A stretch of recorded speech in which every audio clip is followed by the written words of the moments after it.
Reading with your kids. Hola, ni hao, konnichiwa, assalamu alaikum, shalom, mahaba, moni muli wanji, namaste, jumbo, bienvenidos. Hi, my name is Jed Lee, and this is the Reading with Your Kids podcast. We come to you from the beautiful neighborhood of Reedville, in the southwest corner of Boston, Massachusetts. We are so delighted and so very, very proud that you join us in our mission to help all families grow closer through reading. Please be sure to tell all of your family and friends about the show, and please be sure to subscribe to the show on the iHeartRadio app, on Spotify, Apple Podcasts, Amazon Music, Stitcher Radio, wherever you find your podcasts. Our guest today is Lauren Ranalli. She is here to help you publish your amazing children's book. Before we invite Lauren into the studio, we want to let you know that this episode of the Reading with Your Kids podcast is brought to you by Help Ringo Tame His Temper, the fantastic new book from our friend Sarah Belisa Tucker, the latest in her The Adventures of Harry and Friends series. Are you tired of tantrums? Are your child's emotional outbursts turning your life upside down? Parents, teachers, and counselors everywhere need a solution that inspires children to take action. This fun, choose-your-own-adventure-style children's book entertains as it gently guides the reader to control their emotions by helping Ringo navigate the consequences and benefits of different decisions throughout his day. Children will read and reread this story again and again to see if their advice helps Ringo tame his temper. This interactive story sets positive, real-life examples through its beautifully illustrated pages. Plus, the reader can access bonus animated content and additional activities with a smartphone or a tablet. Get your copy today. Help Ringo Tame His Temper, the latest in the Adventures of Harry and Friends series by our friend Sarah Belisa Tucker. This episode of the Reading with Your Kids podcast is also brought to you by the Antidotes Pollution Solution, written by Dr. Patty Michelle. Just when a group of fifth grade friends is returning to normal life and to school after a global pandemic, the waters of the Chesapeake Bay had become polluted by a plastic-eating bacteria experiment gone wrong, and both fish and kids are getting sick. The school has to close down again. These climate warriors, who call themselves the Antidotes, joined forces with public health activists to find clean water solutions. The friends use STEM strategies to help save the Earth from a potential disaster. And they also have secret meetings, do a little spy work, and make some useful discoveries. During their investigation, the Antidotes learn to trust each other, embrace their differences, be brave, and have fun. Along the way, they discover that they are stronger when they all work together. This page-turner has a mysterious Japanese singer who loves science, a boy whose divorced parents encourage him to accept the smart girl who joins the science club, a bully who has a change of heart, and a clever and talented team that create a video game to teach children all about safety. This is a fantastic book, and you and your kids are going to love it. It's a great middle grade novel. The Antidotes Pollution Solution, written by Dr. Patty Michelle. Join us right now from the beautiful and chilly state of Michigan. Our guest is here today to give some great advice to all authors and aspiring authors who want to get their books out there but don't want to go through the journey of getting their books published by a traditional publisher. Please welcome back to the show, Lauren Ranalli. Hey, Lauren, how are you? I'm doing well, Jed. Thanks so much for having me back. I'm delighted to have you back, and I'm really excited. We do have a lot of authors who listen to the program, both traditionally published authors and self-published authors, indie authors, and I've learned so much in the 6 years of being the host of this podcast. There's a lot that goes into not only writing a book, but publishing a book and getting it published.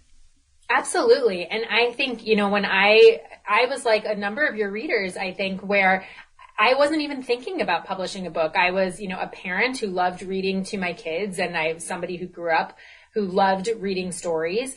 And I just started, thinking about what kind of stories do I want to see? What do I want to have for my kids to read? And so it wasn't a path that I even thought I was going to pursue. Yeah. And I think a lot of listeners are finding themselves out there.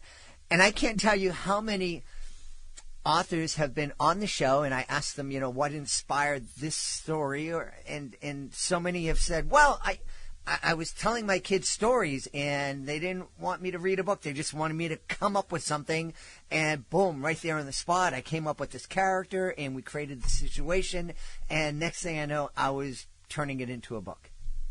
Absolutely. I mean, and I think for me, my inspiration came when my son, who's now 11, when he was first born, we are an interfaith family. So my family's Jewish, my husband's family is Catholic, and my son has a December birthday. And so when he was born, he got a lot of lovely Christmas books as gifts, and I said, well, I want to go out and find a Hanukkah book for him.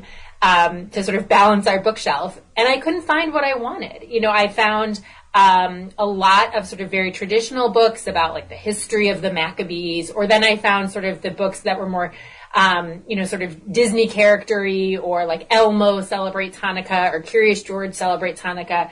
And I couldn't find a story that was just sort of about a family experience with the holiday. And so I thought, I'll just write something up for him that I can read to him when he's older. And so I typed it up and sent myself an email. And, about 6 years later, I was revisiting it and thinking, gosh, I really want to make this an actual book. And I can tell you sort of what that looked like, and flash forward to the fact that I'm now about to publish my fourth children's book. And it's been just an incredible journey and a huge learning curve. I bet. And boy, talking about books for blended families, mm-hmm. I think that's so important. We've celebrated a number of those books, but I think it's really important, and we've talked about the importance of representation here on the mm-hmm. podcast, and it certainly is important for a kid to be able to see themselves on the pages of books, and they're thankfully now there are more books that feature kids of colors and different races and different yes. religions. But I think those kids, like your kids, that share different cultures and faith backgrounds and traditions, I think it's important for them to see themselves on the pages of books too. I couldn't agree more. And that's one of the reasons, I really wanted to put that book out there. And truthfully, all of my books have some component of sort of, broadening cultural experiences, or broadening, sort of stories that we can see, or as you and I think talked about the last time I was on, those doors and windows, right? Where you can sort of use a book to be a door to another experience for you, or a window or a mirror to sort of reflect your own experience. Yeah. And what an important book for your kids' friends to read. Yeah, it's been so nice, and the book is called The Great Latke Cook-Off, and it's about a family cooking contest during the 8 days of Hanukkah, and it includes, my grandmother's latke recipe in there, and I've had so many people, friends, family, but also readers who I've never met, tell me that they now make the recipe at home with their own families, and many of these families aren't Jewish, but just to know that sort of that cultural experience and my grandmother's recipe is out there for people to use is so lovely and heartwarming to me. Hey, before we get into the meat of our meeting today, I've never had a latke. Tell me what because I've heard it, and we've celebrated a book here, Latkes for Santa Claus by Jane Emmaus. What's a latke? I'm really curious. Yes, so a latke is essentially like a fried potato pancake. You make a batter essentially of potatoes and onions and egg and flour, and then you fry it in oil. And then there is a debate out in the world about whether or not you eat it with applesauce or with sour cream. My family is team applesauce, but I appreciate that others have different perspectives on this. We want to welcome all perspectives. But yeah, it's essentially like fried potatoes, and it's delicious. It sounds delicious, and I'd have to be on Team Applesauce with you. I'm a little lactose intolerant, so don't want to ruin the holiday. Exactly. All right, so we've talked about, you have this inspiration. It's either you've written a story for your kids, or you wrote a story when you were in third grade, and Yes. it was really resonating with you. And now that you're an adult, you can polish it up. But what's the next step? What's the next first step? Yeah. So when I first wrote this book, I mean, one of the reasons I sat on it for so long was that I had no idea how you published a book. I didn't even know that self-publishing was a thing you could do. I assumed that the only way to get a book out into the world was to have an agent and a publisher and, all of those things. And I looked into that and I realized, that can take years, right? Getting an agent can take years. Having your book picked up by a publisher can take another few years. And then once you're on a publisher's schedule, it could be 2 years after that, until the book gets out. And I know so many authors who actually had their books delayed during COVID because the publisher schedules, changed and whatnot. So I didn't even realize that self-publishing was a thing you could do until a friend of mine put a book out, and he put out, a short novel. And I said, "Oh, who was your publisher and how'd you do this?" And he said, "Oh, no, I just did it. I just published the book with through a printer." And I was like, "Tell me more." I don't know what that means, right? And so there is this way that you as an author can, work. There's a number of people that you should collaborate with, and I can talk through those various steps. But you can put your book out in the world, and you can actually do it on your own timeline and in a way that works for you. And you can be successful and profitable, in doing so. And so I tend to think that there's, kind of 4 important key steps to putting out a self-published book. And so, I'm happy to kind of go through that one by one and talk to people. Like, if you're thinking about putting a book out there, these are the 4 things that I think, the 4 main categories that you sort of need to work through. Yeah. And it's not surprising that you didn't realize that you could self-publish, because I think, not only do I think that's where a lot of people are at these days, that was the reality probably 10 years ago, 7 years ago. It was the idea that you could actually get your book out there, self-publish your book without spending tens of thousands of dollars. Yes. It was a dream. It was a dream. It was, yeah. And so I published my first book in 2018. So I probably started thinking about publishing in 2017. And yeah, like I said, I just did not know that this was something that I could actually do. Yeah. And that was the same for me when I first published my first picture book, The Great Maritini. That was a story that I had been telling on stage. It was part of a magic trick, and that grew from, I have this trick where I can turn these pieces of paper into this big, beautiful flag, and let's figure out a story and bring kids up on stage.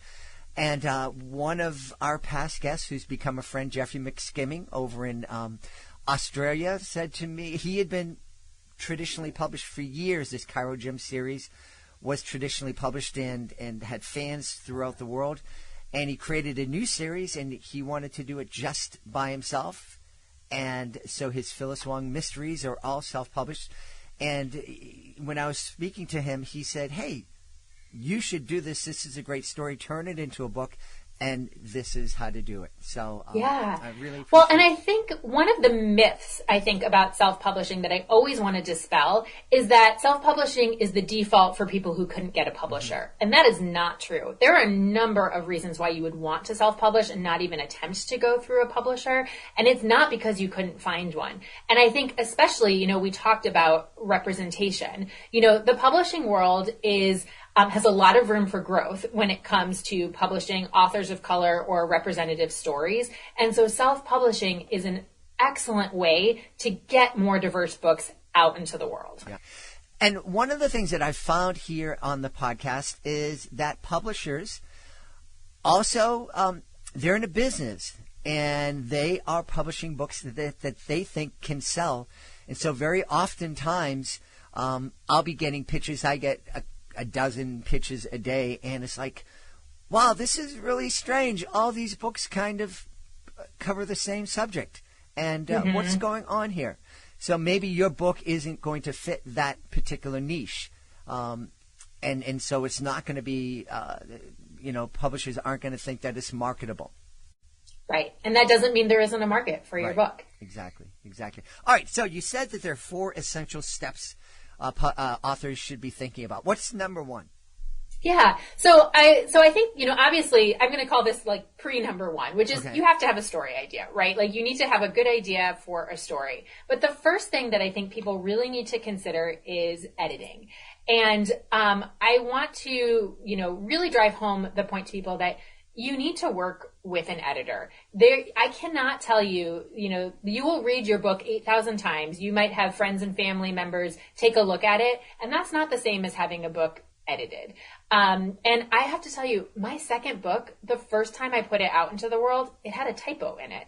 And I still cringe when I think about that. It was in the sort of illustrated text, and it's a book called Places We Have Never Been, and there's illustrations that have words in different languages, and one of those words was misspelled, and I didn't pick up on it. And the 4 or 5 friends and family that I had read the book didn't pick up on it. And it wasn't until I posted a picture of it on Instagram after the book had been published that somebody sent me a message and said, "Isn't that misspelled?" And I was mortified. But I also know that the first edition of Harry Potter had typos in it. So I feel like I'm in good company. But I want to say, editors are going to be really important to you. And there's not just one kind of editor. And you might not need all of them, but you do need to think about who you might want to use. So, for example, you might want a writing coach. And this is somebody who you can engage from the beginning of the writing process. They can sort of serve as a guide for you. They might help you with brainstorming, editorial feedback, kind of keeping you accountable to your targets and deadlines. Or you might want a developmental editor, which is someone who would review your manuscript at like the highest level, helping you with the plot, the character development, the theme, overall marketability of your book. And they can provide you with feedback on the strengths and weaknesses to sort of make sure you're telling your story in the best possible way. And you don't always have to take all the feedback, right? Like I had feedback on my third book, which is called, it's my 4th book that's going to be coming out soon. It's called Snow Day at the Zoo. And I wrote this book actually for my daughter. And for whatever reason, the editor that I was working with thought the main character should be a boy. And I was like, well, no, this is for my daughter. I'm not making that change. But she also had some very good edits around, it's a rhyming book. And she's like, you're missing a syllable in this particular sentence, right? And she was right, so there were things that I took from her feedback, and there were things that I chose not to take from her feedback. So you've got a writing coach, a developmental editor, copy editors. These are the people who are going to help you with grammar, punctuation, line edits, readability, word choice. They're going to help you polish up the final version of your book. And then there are proofreaders. So when you're ready to publish, a proofreader will make sure that no mistakes are made between taking your manuscript from its original version, right? You might have it in Word or PDF to the final product. And a proofreader will look for formatting issues, kind of awkward line breaks, missing details from the illustrations. That's where my typo occurred. I did not work with an editor on that one. I will never make that mistake again. But you don't need all 4 types of editors. Some can provide more than one service, but I do think that investing in an editor is one of the smartest moves that you can make. So step 1 in sort of self-publishing a book, find an editor, work with an editor. So the the aspiring author out there who says, but my wife has taught English and high school English for a bunch of years, you still want that person to get an editor? My mom was a middle school English teacher for so many years. She read my books as well, and we both missed things. Yeah. And it is really different from teaching English or, just being a book lover to knowing the business of books. There are exactly a lot of people that whether it comes to songs, whether it comes to books, whether it comes to creating magic tricks, a lot of people think that, it's every single one of those things is an original and has nothing to do with the other. But in reality, there are kind of formulas and story arcs and just the way things are supposed to sound. Yes. That makes it more marketable and more enjoyable for the viewer or the reader. Well, absolutely. And this sort of gets me into the second step, which is illustration for picture books. But it's tied together in the sense that I always tell people you kind of need to do what I call the Barnes and Noble test, which is picture your book on the shelves of Barnes and Noble. And does it compare? Right? Does it compete with the other books that are out there that have been traditionally published? Because that's what you want. You want to, it is an upfront investment, but you want your book to look like it belongs, right?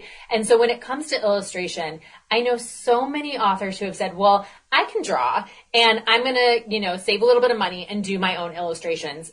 And I have to tell you, people can tell. They can tell that you've done your own illustrations. And there's so many talented illustrators out there that investing in illustration services, if you are not an illustrator yourself, is key to your book's success. And I have a great blog post on my website about sort of ways to work with an illustrator, things you should think about, how to establish that relationship, how to get out of, a relationship if it's not working for you. But having professional illustrations is so important. And I think as readers and parents, we can all attest to the fact that you also when you're reading a not great book, right? And your kids aren't going to like it. It's not going to be the one that they go back to time and time again. And young kids, especially, they're drawn to the illustrations. That's what's going to, sort of spark their attention, especially when they can't first read themselves. And so if your illustrations really don't, help enhance your story, then it's not going to become one of those favorite books that you keep reading time and time again. Yeah. We've talked so much here on the podcast about illustrations, taking a picture walk through a book. There are so many books where before you read the story, just open up the book and go through it and see what do you and your kids think the book is about. And I know that there are books out there. Some of my kids' favorite books when they were young were books that you could pick up 100 times and find something different in the illustrations. Yes. And I've been so lucky to work with two wonderful illustrators, one who did the first 3 of my books and then another who's doing this 4th one right now. And, they have totally different styles. One is, digital illustration. One is hand painted, illustrations for this Snow Day at the Zoo book. And, and the experience has been great. And I mean, first of all, I'm not an illustrator by any stretch of the imagination, but I just recognize how important it is to the story itself. Mm-hmm. Yeah. Well, it's ideally your story is being told in 2 different ways, by the text and also by the illustrations. And so that's really so important. What's step number 3? Step number 3 is determining your sales platform. And by that, I mean, where are you selling this book and how are you selling it? And the biggest thing I think that self-published authors need to think about is, are you going to have somebody doing your distribution for you? Are you going to be selling it through, let's say Amazon, where somebody purchases it through Amazon and it gets sent directly to them? Or are you going to sell it through your own website and do your own shipping and distribution? And I always encourage people, if you have the capacity to do your own distribution and sell directly through your website, I highly recommend it. And there's a number of reasons. The first one is you will make more money as a self-published author if nobody is taking a cut of your sales, right? So on Amazon, if they do your shipping, I believe they take 50% of your sale. And if you're an independent seller like I am on Amazon, I think they take about 20% of the sale. But when somebody buys the book through my website and I send it out directly, nobody's taking a cut of that, right? And these margins are small. So those things really start to matter. So one reason to think about your own website is, the kind of the profit that you can make. Another thing I always love about doing my own distribution is I get to sign a copy. I get to sign each copy of the book, right? I get to put in a special note. I can put in some postcards. I can put in a giveaway. There's that personalization aspect of, being able to kind of do the shipping and packaging myself. But the most important reason, I believe, or most important benefit, I should say, of doing your own distribution is that you collect the contact information for anyone who buys a book from you, which means you can tell them directly when your new book comes out, right? Or you can send them an update, or you can send out book reviews, or you can send out discount codes. When somebody buys my book on Amazon, and I ship it to them, I don't have a way of getting in touch with them to let them know that my next book is coming out, or to send them, a holiday discount or whatever it is. And you will find, I think, as a self-published author, that your existing customers are such an important base to go back to time and time again. Whether it's, they love your book and they want to buy another copy now for their niece or their neighbor or their, kid's classroom or whatever it is, or they're going to purchase the next thing that comes out from you. So deciding which sales platform to use and deciding that sort of earlier on in the process, is really key. And I will say, my books are on Amazon. I don't promote my books on Amazon at all. I mean, I don't tell anyone to go to Amazon and buy my books. I tell them all to go to laurenranalli.com and purchase my books. And I would say, I think about 95% of my sales come through my own website. And the rest either come from people who find me organically on Amazon, or if I'm doing, book events or author events. Yeah. So it's really important to sit down and have that distribution and marketing strategy in place before the 10,000 books leave from China to arrive at your basement. Exactly. Yes. And mine come from Colorado, right? And I know I'm not on video with your listeners right now, but Jed, you can see over my shoulder, I've got a bunch of them sitting right there. And when an order comes in, I sign it and I send it out. And, during busy times, that's hard. Like during a book launch or the holidays, yes, I'm going to the post office a couple times, a week. I encourage everyone to use media mail for your shipping. It is the cheapest way to ship books. But then other times, it's not as busy and I'm kind of sending them out as needed. And, so for me, it's manageable. Mm-hmm. But I understand for people who are like, I just don't even want to deal with that. And that's fine. There's pros and cons to doing it. But certainly, figuring that out. And, so the sales platform also, just as you mentioned, it also is tied to who's actually printing this book, right? It could be printed through Amazon, KDP, or Ingram Spark, which, you can do those on demand. You don't have to order a big shipment. But for me, I really liked publishing a book with sort of a US based, sort of family run printer, and I buy my books in bulk. And then I have a sense, something I talk with my coaching clients about a lot is, what's your break even number, right? If you buy your books in advance, how many of them do you have to sell to recoup the cost of that shipment? And for me, I know that if I buy 250 books, I have to sell 62 of them before I turn a profit. And that's really helpful information to know, because it can feel daunting to be like, okay, how am I going to sell these first 250? But if I know I just have to sell 62 of them, that's a much easier target, Yeah. Okay, so we've covered 3 steps. What's number 4? Number 4 is your marketing plan. So in my other part of my life, outside of being an author, I'm a marketing and communications professional for an international nonprofit.